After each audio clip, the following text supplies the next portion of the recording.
Okay, Mad Tiger is one of the easiest bosses on this list, but he's still no cakewalk if you're not a ninja monkey ready to kick ass. There's no finesse to fighting Mad Tiger. The big fella charges straight at you and can take big chunks off your health if he lands a hit. So time your dodges to perfection and then attack. Simple. Well, kind of. I have yet to avenge my father. The Wandering Wight is an early optional boss that just sort of wanders, hence the name, around the first area of the game. What gives the Wandering Wight a spot on this list is not so much the fight itself, but just how he's just sort of there. So much so that you might mistake him for a regular, tough enemy until you attack him and realize that he has a boss health bar. It's therefore likely that you'll die at the hands of the Wandering Wight on your first couple of tries, but he's a sign of things to come. Boss battles in Black Myth Wukong are sometimes hidden, but often they're very much in plain sight and can happen at any time in the game. Don't say we didn't warn you.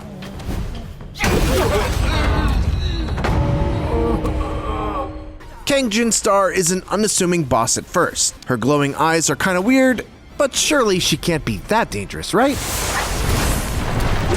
Oh, holy shit, she can turn into a giant dragon that spits lightning death from the skies.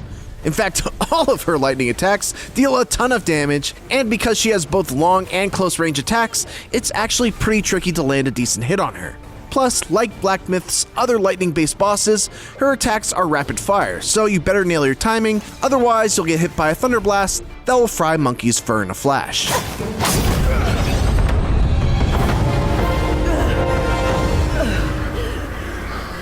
Master's right. Monkeys are set in their ways. When I first saw the Supreme Inspector, I mistook him for a giant rooster, but the reality is much worse. He's a winged man with a hand for a head, and it's every bit as gross as it sounds. It is tough too, and has a bunch of attacks that slowly chip away at your health unless you're able to quickly stun him. And watch out for his burning ring too, which, by the way, you can blow away with the plantain fan. This adorable warthog carries a rake and looks like something from a Disney movie, but he's actually a ferocious little shit. He wallows in a giant pool of mud, which makes it really hard to move around and dodge his attacks. Worse still, he ditches the cuteness for the second phase of the fight, transforming into a grotesque boar that gouges with foot-long tusks. Survive that, and the final part of the battle sees him melting into the mud and charging you down as a huge amorphous fish thing that does massive damage. No thank you.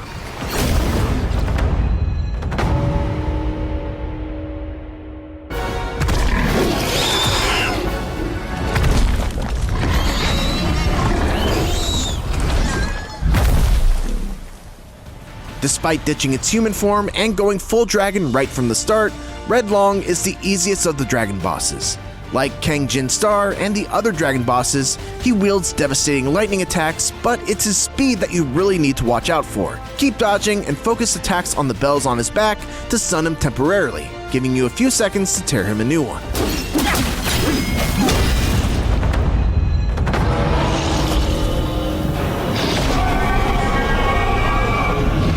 What do Red Long and Black Long have in common?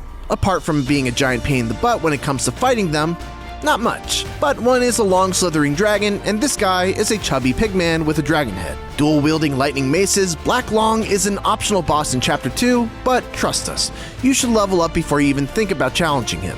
His electrical attacks are more than just visually stunning and do heavy damage whether you're close or far away. So dodge through his attacks, roll up behind him, and stick your staff where the sun doesn't shine. White-Clad Noble is the first multi-stage boss in Black Myth Wukong, so just when you think he's down, he gets right back up again. He also looks like an old man the first time around, but then comes back as a crazy-looking half-snake man thing.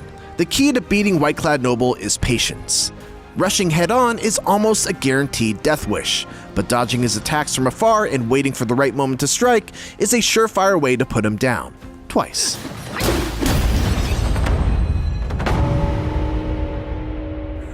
Tiger Vanguard is a badass tiger martial artist who you fight in a pool of blood.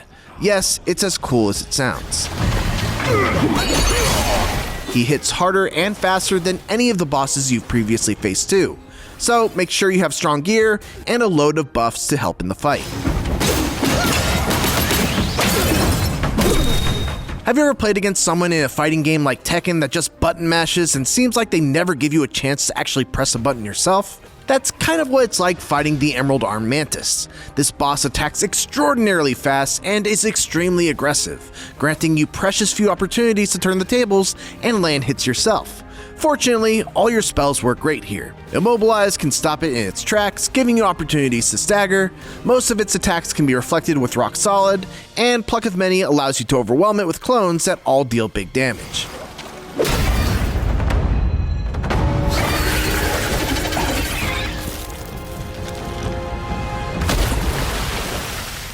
If the Duskvale was a member of your family, it would be the creepy relative that no one wants to sit next to. I mean, just look at it. No thanks. This skeletal Wendigo-like monster has ferocious, unrelenting attacks that make this boss fight far more challenging than it has any right to be.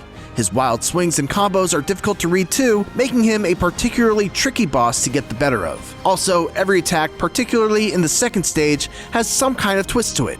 Dodge to swing? Doesn't matter. The spikes that shoot out of its arms will tear you to shreds while you're busy feeling smug. Honestly, it would be great if you could just leave the cloud-treading deer well alone. It's just there, minding its own business in the middle of a grassy field, but he stands in the way of the Destined One becoming a legend, and so, it must die. This four-legged giant hits like a horse, literally. Its hind leg kicks out with enough force to break your spine in a split second. What makes it extra challenging though is the fact that the first phase has you dealing with potentially getting frozen by its frost-enhanced attacks, and the second phase switches gears to force you to handle poison, so you gotta be prepared to deal with both status ailments.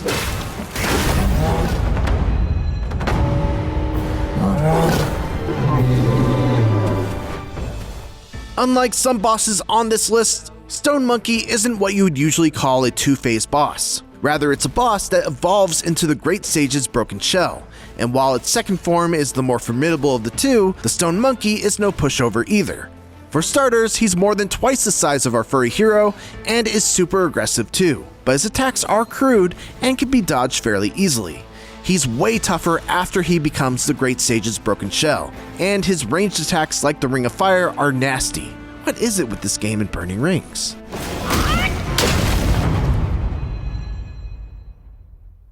Okay, this guy looks freaking scary. He's properly huge and carries around a Buddha head the size of an SUV. The Yellow Wind Sage will be a proving ground for a lot of players, as it's the first properly tough boss in Black Myth Wukong. Wandering White was tough for an early optional boss that just wanders around. The White-clad Noble was tough because it's your first time having to pace yourself for a two-phase fight. But the Yellow Wind Sage is difficult in just about every way. It hits like a truck, it's very tricky about the timing of all of its attacks to make them difficult to dodge, and if you don't have the Wind Tamer vessel, you should really get the Wind Tamer vessel, you'll have to deal with encroaching sandstorms throughout the second phase as well that make it even harder to land hits on him.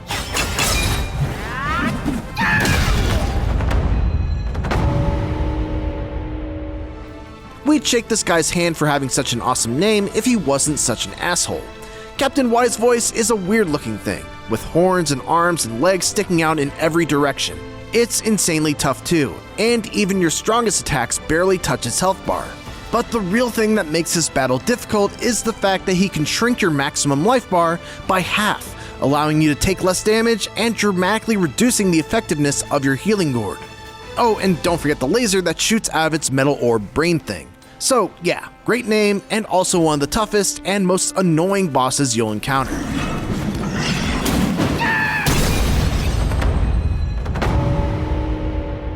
Now that we're in the top 10, things are starting to heat up. While many might mock Yellowbrow's big, bushy eyebrows, we're gonna give him the respect he deserves because, frankly, he's a dick. And a hard one at that. Armed with an electric mace and an ornate flask, Yellowbrow has hard-hitting, area of effect attacks that send shockwaves across the entire area. But the real challenge comes later, when Yellowbrow turns to gold, making him practically impervious to attacks. It's a long and grueling battle, compounded by the fact that his attacks take chunks out of your health, while it feeling like you're barely even hurting him, no matter how good your build is.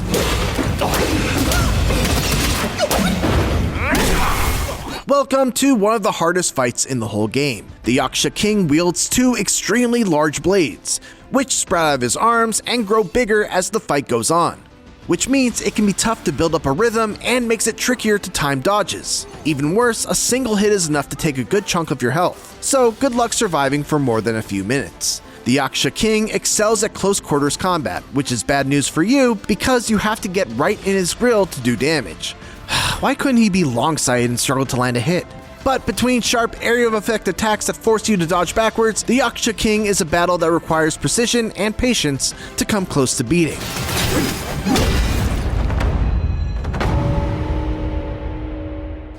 Do you always pick a fight with fishermen sitting peacefully by the edge of the lake, waiting for the next bite? If so, then Cyan Long is right up your street. This optional boss is a large, sword-wielding dragon swordsman who can fly through the air. Majestically, I might add. He really is a sight to behold. His sword strike is also hard to dodge, meaning the window to land a good hit is small, so don't waste your opportunity to hit him when it arises. Like the other Long fights, Cyan Long also has electrical attacks, giving him a deadly edge both close and long range. Despite all that, he's still not the toughest Long fight in the game. But before we get to that, this fearsome Miao Guai is a fiery berserker whose non-stop attacks means you'll be spending more time dodging than hitting. Similar to the Duskvale, Bishui Golden-Eyed Beast incessantly comes at you with his mighty fists and fire breath, leaving you with hardly any breathing room. Honestly, this guy never gives it a rest, and genuinely, it feels like there's no opening to retaliate. But if you fancy having a little fun with this hot-headed monster, bait him into a nearby ice cave to cool him off.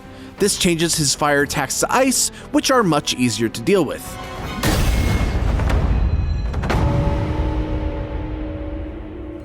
And here he is, the hardest Long in Black Myth Wukong.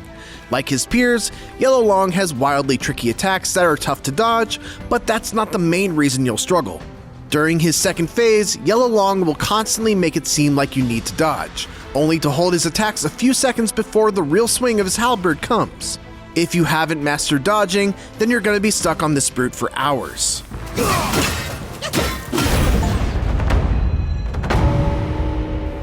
If you thought Tiger Vanguard and Mad Tiger were tough, you haven't seen anything yet. Yin Tiger is a giant tiger-headed warrior who carries a greatsword the size of a bus. No, seriously, look at that thing.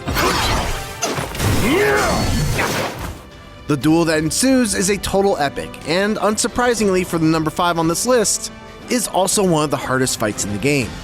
Yin Tiger's large swings are fast and hit like a truck, a common theme for Wukong's best fights, but Yin Tiger's speed is what sets him apart from similar bosses.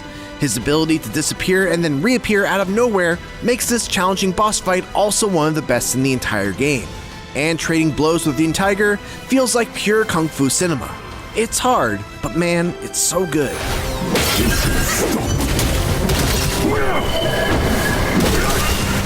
Scorpion Lord is a giant scorpion man, and yeah, count me out.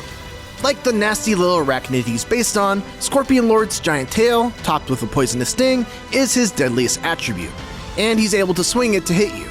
He also has a single giant pincer, but while he might only have one, it's powerful enough to pop your head like a pus-filled pimple. So don't let him get a grip. That's easier said than done because Scorpion Lord is aggressive with a capital Ah! And if you make a single mistake, you'll be severely punished. My revenge! I can no longer. Hey, you know what? Screw the 100-eyed Taoist Master. This half-centipede abomination not only murders a spider mom in front of her own daughters, his second phase becomes nearly impossible without the help of a sacred side quest item. Armed with magical abilities, poison breath, a giant sword, and a bad attitude, 100-eyed Taoist Master is one of the hardest bosses in Black Myth Wukong. And that's saying a lot because you literally get help from giant spiders when you fight him.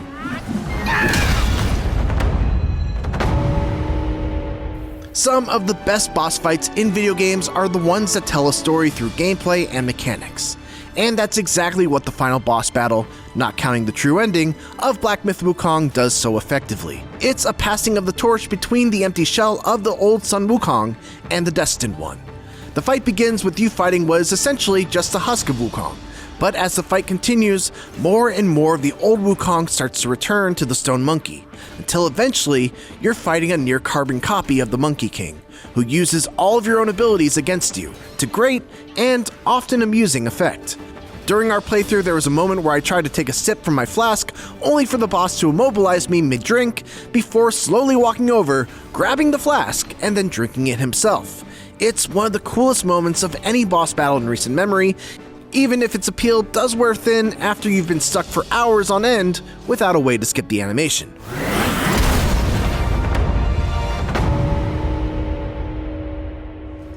Finally, we've made it to the hardest boss in Black Myth Wukong. Erlang, the Sacred Divinity, is the secret final boss of the game, but you probably also recognize him from the tutorial boss from the opening cinematic. But this isn't a tutorial anymore. As the final boss, Erlang comes at you full power, summoning huge weapons while remaining relatively unharmed thanks to his durable shield. Since Erlang summons numerous gigantic weapons beyond just his spear, it's hard to predict his movements. He might summon a giant axe to pummel you into the ground, or a giant lightning sword that deals massive area of effect damage. He can even take a swipe at you as a freaking tiger. Erlang has a near limitless arsenal of weapons and spells, and it'll take a level of cunning on your part to counter, dodge, and survive all of them, which is why we've ranked him as the hardest boss in Black Myth Wukong.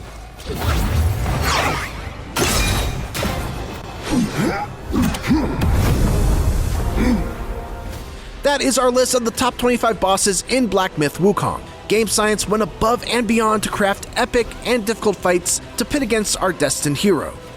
But overcoming each fight also comes with immense satisfaction and some really great loot. So it's worth steeling your resolve to try and defeat all the bosses in Black Myth Wukong. If your favorite boss isn't on this list, let us know which ones we missed in the comments. And be sure to check out our Black Myth Wukong guide for tips on how to defeat these enemies if you're feeling stuck. And for everything else, keep it here